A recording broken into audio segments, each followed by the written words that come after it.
Saya sengsara tidak apa-apa, saya harus kehilangan nyawa tidak apa-apa. Yang penting anak saya bisa sukses, jangan sengsara dari kecil seperti saya. Kau titipkan aku anak ini, berarti kau tunjukkan aku untuk bebas dari KDRT ini tanpa harus meneruskan ke jalan hukum. Karena aku tahu karmamu hari ini lebih sakit daripada hukuman yang harus dilakukan oleh orang lain di luar sana. Sampai sekarang saya bisa belajar bagaimana rasanya bersyukur menjadi orang yang mandiri. Hidup tanpa orang tua, hidup tanpa keluarga.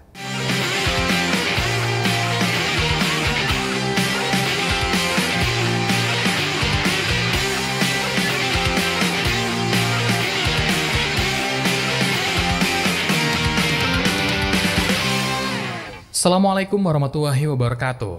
Salam sejahtera bagi kita semua.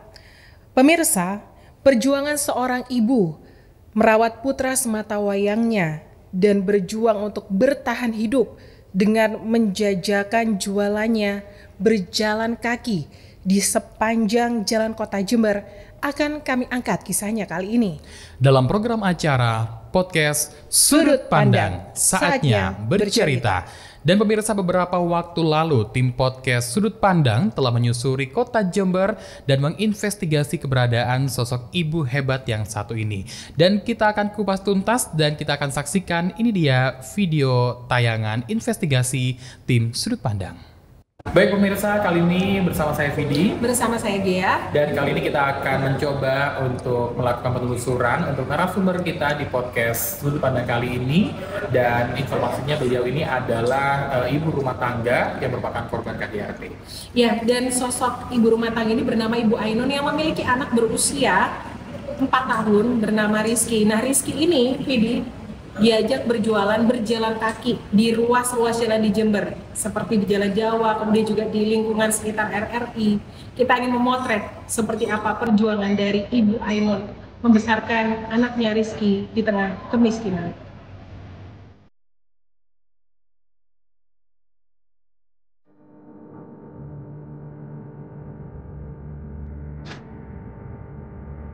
Oke pemirsa RRI, nah kali ini aku Vidi dan Iya. kali ini kita akan mencari narasumber kita kali ini, yakni yang bernama Ainun. Iya. Dia ini adalah ibu rumah tangga yang berjualan keliling bersama anaknya. Iya, anaknya namanya Rizky. Rizky ini usianya 4 tahun, Vidi. 4 tahun ya. 4-5 tahunan. Seharusnya sih dia itu sekolah gitu loh, tapi karena memang ikut Mbak Ainun ini jualan, jadi ya sudah nggak sekolah gitu, jalan kaki lagi.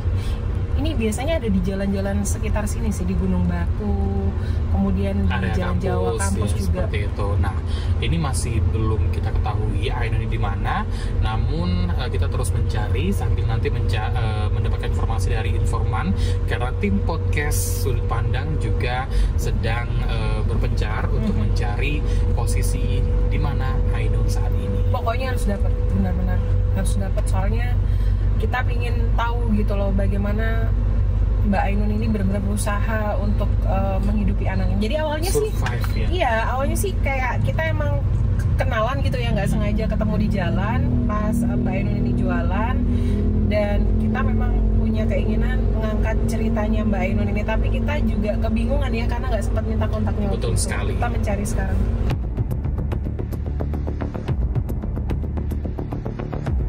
Oke pemirsa, kita udah menyusuri yang tempat biasa Ainun Jualan. di Gak ada. daerah kampus, Gak di ketemu. Gunung Batu juga nggak ada. Ini kita coba untuk mencari di daerah lain, di area Tegal Besar.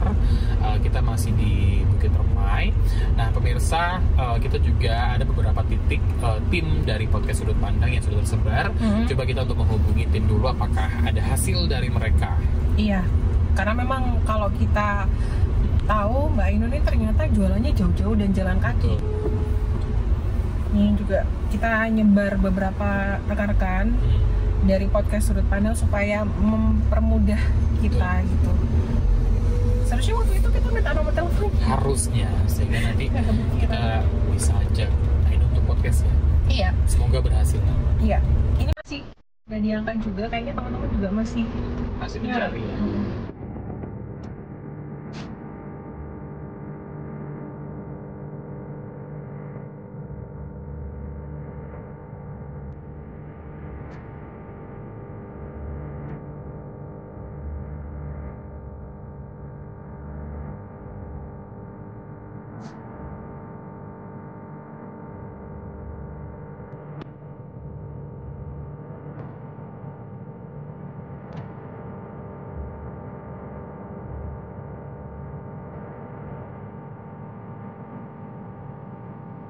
Oke, kali ini kita coba kembali untuk menghubungi tim yang sedang mencari Ainun, tim podcast Sudut Pandang. Iya.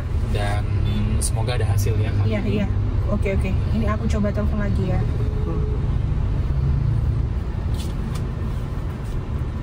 Iya, halo. Halo, Fadila ya. dan Mas Didi. Iya, Yola. Gimana? Udah ketemu belum Mama Ainun nih? Ini kita udah ketemu lokasi Mbak Ainunnya, Kak. Ada di daerah Tegal Besar, Kak. Oh, di Tegal Tegal Besar. Oke, sebelah mana, Yola? Di daerah SDN 3 Tegal Besar, Kak. Oh, baik. Oke. Kita akan meluncur ke sana ya. Terima kasih Yola ya. Thank you, Yola. Sambil dipantau ya Yola. Baik. Oke, baik pemirsa, kali ini kita akan langsung menuju ke SDN Tegal Besar 3, di mana di sana tempat Ainun jualan saat ini. Oke.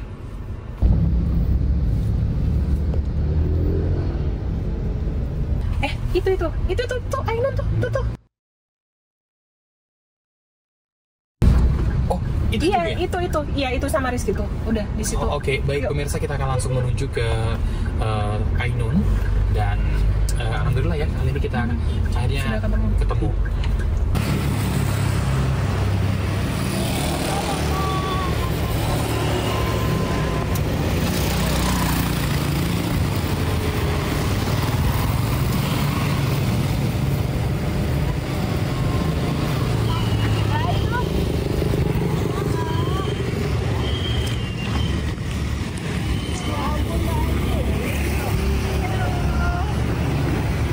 Oke, pemirsa RRI, kita akhirnya menemukan Ainun dan juga anaknya Rizky. dari pencarian panjang ya. Betul tadi. sekali. Pemirsa RRI, setelah tadi kita pencarian panjang, kita sudah bersama dengan Mbak Ainun. Nah, Mbak Ainun mohon maaf sebelumnya ya kita mengganggu Mbak Ainun jualan makan siang hari ini. Tapi maksud kita untuk mencari Mbak Ainun adalah untuk ngajak Mbak Ainun podcast Mbak di Sudut Pandang. Jadi harapan kami dengan adanya Mbak Ainun yang bisa hadir di podcast Sudut Pandang ini bisa memberikan kisah-kisah dan juga cerita Mbak Ainun nih. Terutama ada istri yang saya ini kurang dari Mbak Ainun yang pasti kita ceritakan ya akhirnya. Sekali. Di sini usia berapa kok? 4 tahun ya. Kita sebentar lagi. Oke, tahun depan sudah sekolah ya. Kira-kira kalau Rizky sekolah nanti Mbak Ainun kemana jualan? Ya tetap sama saya, karena saya lebih beranak di bagian Kalau Mbak Ainun sendiri udah berapa lama? Jalan kayak gini Mbak Ainun. jualan seperti ini sudah lama, mulai saya kecil, mulai saya TK hingga saya dewasa ada 20 tahun. Kita 20 tahun. Oke, Mbak Ainun bersedia ya untuk menjadi narasumber kita di podcast Sudut Pandang. Dan pemirsa, nantinya jangan lupa untuk simak ya untuk podcast Sudut Pandang, dan kita akan bahas tuntas seputar kisah seorang Ainun beserta anak tercintanya yang Rizky di podcast Sudut Pandang. Baik pemirsa, itulah dia untuk video investigasi tim podcast Sudut Pandang yang telah mencari sosok ibu hebat ya, beserta anaknya yang sudah kita menyusuri kota Jember dan akhirnya ditemukan seperti itu. Dan spesial kali ini di podcast Sudut Pandang edisi kali ini kita akan hadirkan sosok ibu hebat tersebut, yakni ada Mbak Ainun. Oke, apa Halo kabar? Mbak Ainun, apa kabar? Alhamdulillah baik Mbak. Oke, Mbak Ainun boleh perkenalkan dulu kepada pemirsa siapa sosok seorang Mbak Ainun seperti itu. Silakan. Assalamualaikum warahmatullahi wabarakatuh. Waalaikumsalam warahmatullahi wabarakatuh. Saya Ainun yang hanya jualan camilan keliling hanya untuk buat sekolah anak saya. Oke. Mbak Ainun, untuk jualan kelilingnya ini udah mulai berapa lama? Mulai dari saya kecil, mulai saya TK hingga saya memiliki seorang anak. Oke. Ya, Mbak Ainun, dari kecil sudah jualan keliling, Mbak. Iya. Apa yang Mbak Ainun rasakan dari kecil sampai sekarang dengan jualan keliling ini, Mbak? Ya, dari kecil sampai saya sekarang saya bisa belajar bagaimana rasanya bersyukur, menjadi orang yang mandiri. Hidup tanpa orang tua, hidup tanpa keluarga. Meskipun itu sangat sulit bagi seseorang. Mbak Ainun, untuk keluarga sendiri, mohon maaf, ini tadi bilang bahwasanya hidup tanpa keluarga seperti itu. Nah, untuk keluarga sendiri kemana atau? Kalau keluarga saya sudah jauh semua, Mas, sudah rumah tangga sendiri-sendiri. Jadi saya dari kecil ikut sama Bude, disekolahkan sama Bude, hingga saya memiliki anak, saya sudah lepas. Kalau orang tua kandung, Mbak, orang tua kandungnya Mbak? Orang tua kandung itu masih ada, karena ada konflik, entah konflik keluarga atau konflik apa, saya tidak mengerti. Berarti dari awal Mbak Ainun berjualan itu karena ikut Bude, betul ya? Nggih, Tidak ikut dengan Bude. orang tua. Tidak dengan orang tua. Mbak Ainun, di kehidupan Mbak Ainun hingga saat ini pernah terfikirkan nggak Mbak Ainun berprofesi sebagai penjual kue keliling? Nggih. Tidak pernah terpikirkan. Ada cita-cita nggak? Karena ya, Ainun ini ternyata lulusan dari salah satu SMK yang ada di Kabupaten Jember seperti itu ya. Jadi tingkat pendidikan Ainun sebenarnya udah lumayan Bagus. ya, betul sekali. Itu memang dari kecil sama Bude ya, termasuk Iya. sampai pendidikan akhir pun. Sampai pendidikan Oke. akhir pun. Ada cita-cita nggak dari seorang Ainun seperti itu? Cita-citanya menjadi apa? Cita-citanya saya hanya satu, menjadi wirausahawati. Menjadi wirausahawati, oke. Dari bisnis yang sekarang dilakukan ya, istilahnya seperti penjual keliling, penjual cemilan keliling, kedepannya Mbak Ainun pengennya menjadi seorang apa gitu? Saya tidak ingin menjadi seseorang yang apapun. Saya hanya ingin melihat anak saya bersekolah lebih tinggi daripada saya. Luar biasa sekali. Ya. Kalau keberadaan dari seorang ayah dari Rizky. Seperti itu. Kalau keberadaan ayahnya sendiri memang ada, tetapi dia sudah melupakan tanggung jawabnya. Melupakan dalam artian? Dia melepaskan tanggung jawab secara batin maupun lahir. Baik. Sejak umur berapa, Mbak? Sejak umur 1 tahun. Oke. Mbak Ainun apakah betul selama berjualan, awal berjualan ya, Iya. sejak punya Rizky, ini Rizky dibawa kemana-mana, Mbak? Iya, memang saya gendong. Dari umur berapa? Dia ikut saya mulai Berjualan? awal umur 8 bulan, Mbak. 8 bulan Mbak Ainun gendong Iya, berjualan. iya. Kenapa tidak dititipkan saja kepada budenya, saudara? Karena sejak kecil dia dirawat oleh saya ketika saya masih ikut sama mantan suami saya. Jadi anak saya ini tidak mau dengan seseorang. Bukan artian tidak mau membenci atau bagaimana. Memang tidak pernah dipegang ataupun Oleh tidak orang lain memahami. seperti itu ya. Tidak memahami sikap maupun sifatnya. Karena dari kecil, dari lahir pun apa-apa semuanya sama Mbak Ainun seperti Iya, itu. iya. Ayahnya ini bagaimana Mbak? Dalam artian ketika Perhatian. melepaskannya, betul. Ini apakah benar-benar lost contact atau gimana? Memang dari kecil dia sudah mengatakan seperti ini, bahwa sudah anakmu, aku sudah tidak membutuhkannya lagi, sudah tidak perlu. Kalau kamu sanggup menghidupi dia, silakan. Dengan niat saya meminta dengan waktu itu sebelum saya pisah, Mas. Saya memang benar dalam hati bicara, ya Allah, titipanmu akan aku bawa. Jalan kemanapun, kuatkan kakiku menjadikan besi tembok melebihi tembok Cina. Aku yakin kamu menitipkan ini semua Karena aku tahu nggak ada wanita yang lebih hebat melebihi laki-laki. Kalau enggak bukan hanya karena nikmatmu.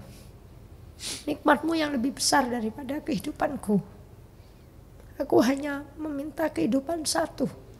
Panjangkan umurku, sehatkan aku sebelum anakku sukses. Maka tidurkan aku ketika anakku telah bersukses dan menjadi apa yang dia cita-citakan. Entah dia mau berpangkat, silakan. Selama aku masih bisa dan mampu melakukannya. Berikanlah aku suatu kekuatan.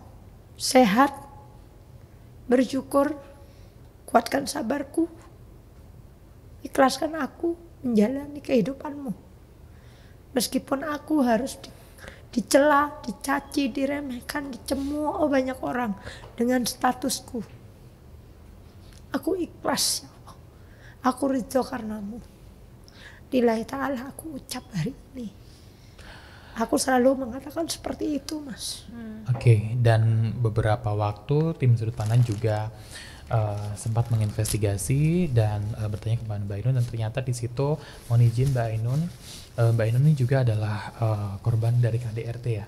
Iya. Dari suami, seperti itu. Itu boleh ceritakan sedikit kepada pemirsa? Kami mengalami KDRT semenjak anak kami umur 7 bulan. Karena waktu itu anak kami sedang sakit mutabir. Sebab sakit mutabir itu bukan dibiarkan, tetapi harus diobati. Meskipun harus saya berjuang lari di jalan raya pun dengan cara mengemis. Yang penting anak saya hidup sehat dan sembuh, saya akan lakukan. Karena saya yakin dan percaya dengan janji saya dititipkan, diberikan seseorang laki-laki pengganti dari almarhum ayah saya untuk dijaga, dibimbing, melebihi kehidupan saya. Saya sengsara tidak apa-apa, saya harus kehilangan nyawa tidak apa-apa. Yang penting anak saya bisa sukses. Jangan sengsara dari kecil seperti saya. Auzubillah. Ya, Mbak Ainun, waktu itu kita sempat berjumpa ya sebelumnya dan juga berbincang. Rizky ini juga mendapatkan perlakuan kasar dari ayahnya. Iya. Apa saja itu, Mbak? Beliau melakukan hal kasar seperti membentak ketika ayah ayo main. Ayahnya seperti cuek, gak peduli. Dia memperdulikan permainan game. Dan ketika saya mengatakan, Mas, tolong anakmu bantu temeni main, biarkan aku membereskan apa yang menjadi urusanku, apa yang menjadi kewajibanku sebagai istrimu. Sejujurnya aku hidup dengan kamu serta kumpul sama orang tuamu itu tak semudah orang-orang yang melakukan. Aku memang kuat, tapi sekuat-kuatnya aku ada rasa lemah dan rapuh ketika aku dicemooh. Tidak bisa melakukan apa-apa. Aku tuh wanita. Kalau aku memang kerja, oke aku akan lakukan. Tapi aku gak sebodoh itu. Aku punya anak yang harus aku besarkan. Tanggung jawabmu lebih besar aku. Kalau kamu tidak mau kerja, tidak apa-apa. Tapi jangan pernah melakukan hal kasar seperti ini kepadaku. Ada anak yang harus kamu pikirkan. Tapi kamu gak pernah peduli. Oke, aku terima. Mbak Ainun, KDRT yang dilakukan oleh suami itu apakah verbal atau non verbal? Dalam artian apakah fisik Ada atau fisik. betul? Ada fisiknya. Apa Mbak Ainun? Seperti tamparan, bentak, pukulan dari tangan, kaki. Itu saya terima waktu anak saya umur 7 bulan. Dengan teriakannya Rizky pun hingga saya merasakan kata-kata dari seseorang, anak kamu gizi buruk, Mbak, sampai kamu gak bisa dan gak sanggup ngasih susu sekalipun. Jangankan susu, sepeser pun uang dia tidak pernah dikeluarkan oleh ayahnya. Mulai dari dia lahir? mulai dia umur 5 bulan, 6 bulan. 6 bulan. Mbak Ainun nggak sempat tanya apakah kenapa? Iya, kenapa seperti suaminya ini, seperti itu? Karena suaminya terlalu menggilaikan game, mengendalikan game online. Ini korban ya dari Game online, kecanduan game online, game Kak. online yang Ya. akhirnya tidak rasa tanggung jawab kepada keluarga, istri dan juga anaknya akhirnya bahkan sampai KDRT tersebut. Mungkin karena merasa mengganggu ya. Gi, Betul ya? betul. Mbak Ainun bilang membawa Rizky berjualan sejak usia berapa, Mbak? Usia 8 bulan. Digendong, Iya, nangis atau mungkin sempat mengalami Rizky sakit, rewel. Itu seharusnya anak sekecil itu harus Betul. masih di rumah ya, Iya. dirawat Bermain. di box, bermain. Iya, bermain. Seperti itu. Awal mula Mbak Ainun ngajak Rizky jualan, ingat gak saat itu? saya ingat waktu pertama kali saya sudah tidak kuat. Mantan suami saya bilang, ya sudah kalau kamu tidak sanggup hidup sama aku, pergi sekarang, aku usir kamu. Bawa anak kamu, aku udah gak peduli. Entah kamu mau makan ataupun tidak anak ini, itu terserah kamu.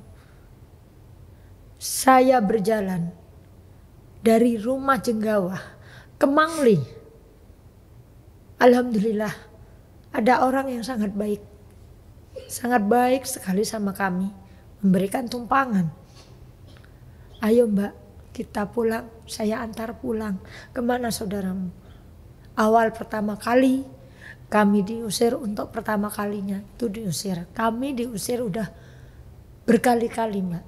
Sudah keempat kalinya saya sudah tidak sanggup. Respon dari orang tua waktu itu gimana? Orang tua dari suami? Orang tua dari suami mengatakan, sudahlah biar, lepaskan. Wanita seperti itu tidak bisa diandalkan. Berarti mendukung ya tindakan Iya, dari mendukung. sang anaknya seperti itu. Ketika proses ataupun ketika KDRT tersebut, Mbak Ainun, itu juga ada orang tua di situ. Tidak ada waktu itu. Tidak ada ya, berarti Tidak hanya ada. Tapi orang tua tahu Mbak Ainun bahwasanya suami. sempat. Tidak. Oh tidak. Saya berusaha menyembunyikan kejadian KDRT itu secara diam-diam. Karena saya tidak ingin. Luka saya biar saya pendam sendiri. Jangan pernah mengetahui orang lain. Sebab di daerah itu masih ada anak dari anak angkat almarhum nenek saya.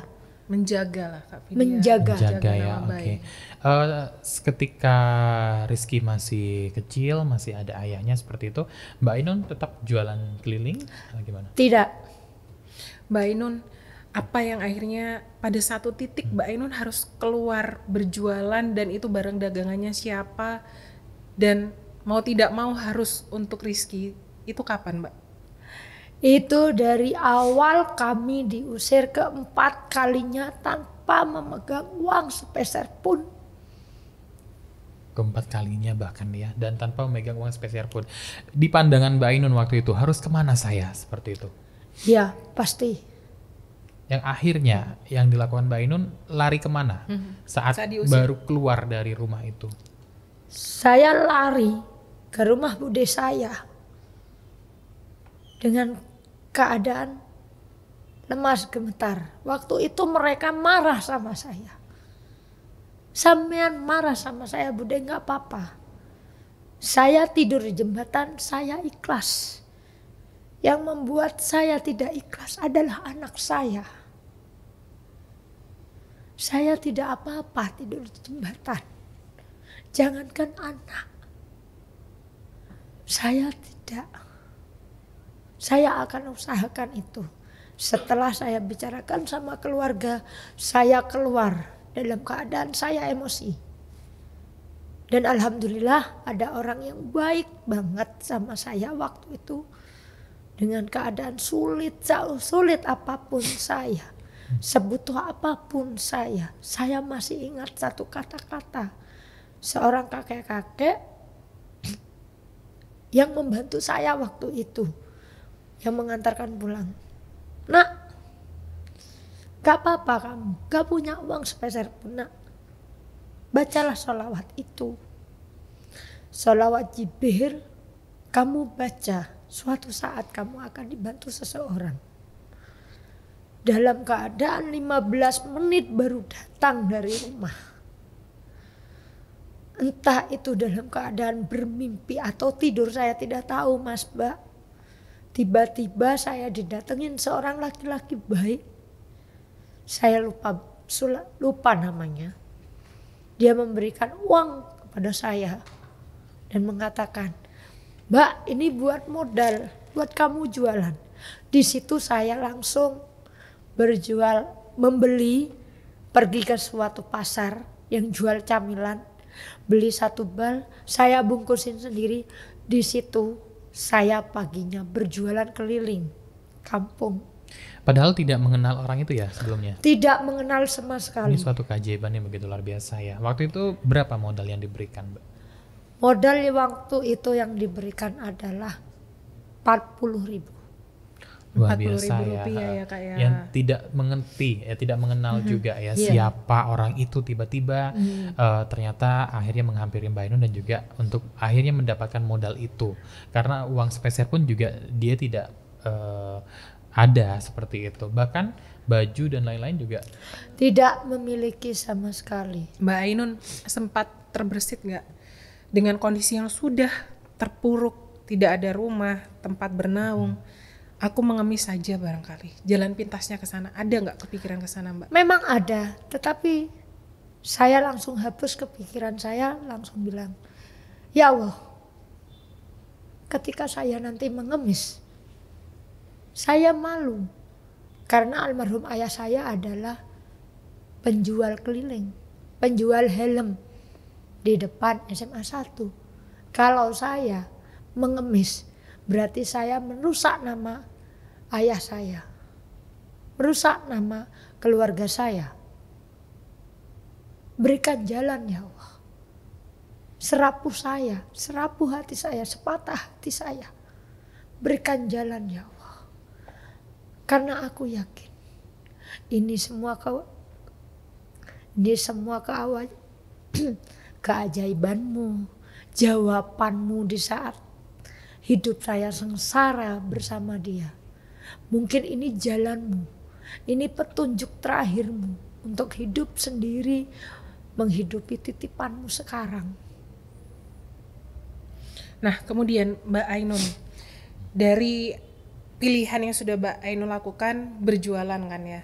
Iya. Mbak Ainun cerita dicemooh orang, pernah nggak ada momen atau kenangan yang membuat hati Mbak Ainun benar-benar sakit kalau ingat itu, Mbak? Ada. Anak kalau diajak jualan, Mbak, digendong juga sudah kurus, hitam, dekil. Kok kamu bodoh jadi orang tua, gak dibelikan susu tah? Saya harus gini, paling itu cuma dibuat sebagai tameng cari rezeki. Saya hanya mengelus dada waktu itu. Astagfirullahaladzim, ya Allah, ya Rob. Kau titipkan aku anak ini. Berarti kau tunjukkan aku untuk bebas dari KDRT ini. Tanpa harus meneruskan ke jalan hukum. Karena aku tahu karmamu hari ini lebih sakit daripada hukuman yang harus dilakukan oleh orang lain di luar sana. Karmamu lebih besar ya Rob. Bukakan hatinya. Ketuk hatinya dengan kata-kata seperti itu. Dan terima kasih kata-katanya Ibu, Bapak. Mungkin kamu tidak tahu roda kehidupanmu seperti apa suatu saat nanti. Tapi kata-katamu akan kuterima. Semoga ini tidak membekas di batin dan jiwa anakku. Cukup aku yang merasakan. Jangan pernah lagi. Oke, Mbak Ainun, sampai sekarang apakah tidak ada komunikasi dengan orang tua dari Mbak Ainun gitu, atau bagaimana? Ada, tapi tidak begitu, tidak terlalu banyak berkomunikasi karena saya kan sudah ada ya tanggung jawab lebih besar lagi. Betul. Untuk membesarkan Rizky, mewujudkan tapi cita-citanya. Rizky tahu kalau misalnya masih memiliki kakek nenek seperti itu? Kalau kakek sudah almarhum, kalau neneknya sudah tahu.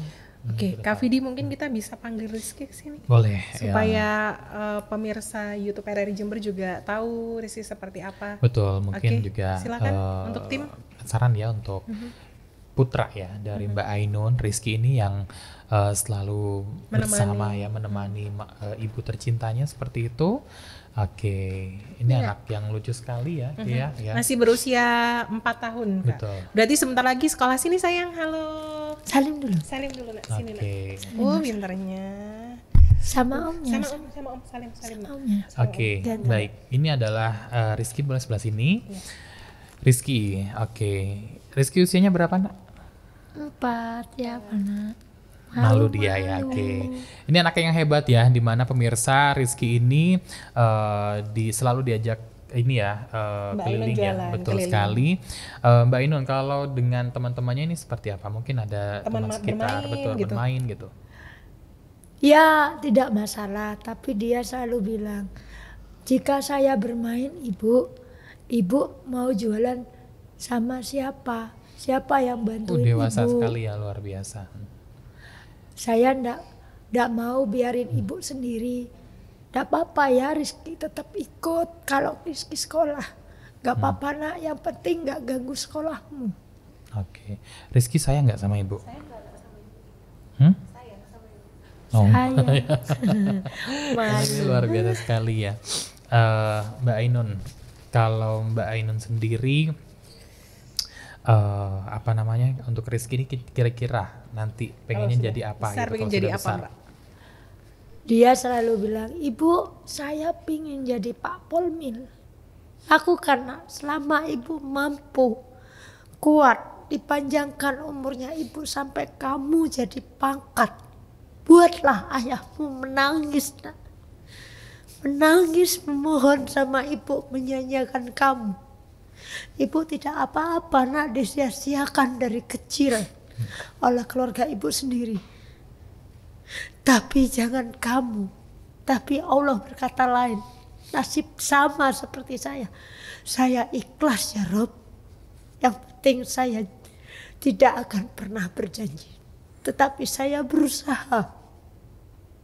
Kuatkan saya, panjangkan umur saya. Ikhlaskan saya untuk melakukan apa yang ia mau. Selama saya mampu untuk berusaha, saya akan lakukan itu hingga dia menjadi polisi militer. Amin. Sama seperti keinginannya selama ini. Amin, amin. Selama ini Mbak Ainun sama Rizky tinggal di mana, Mbak? Saya ngekos.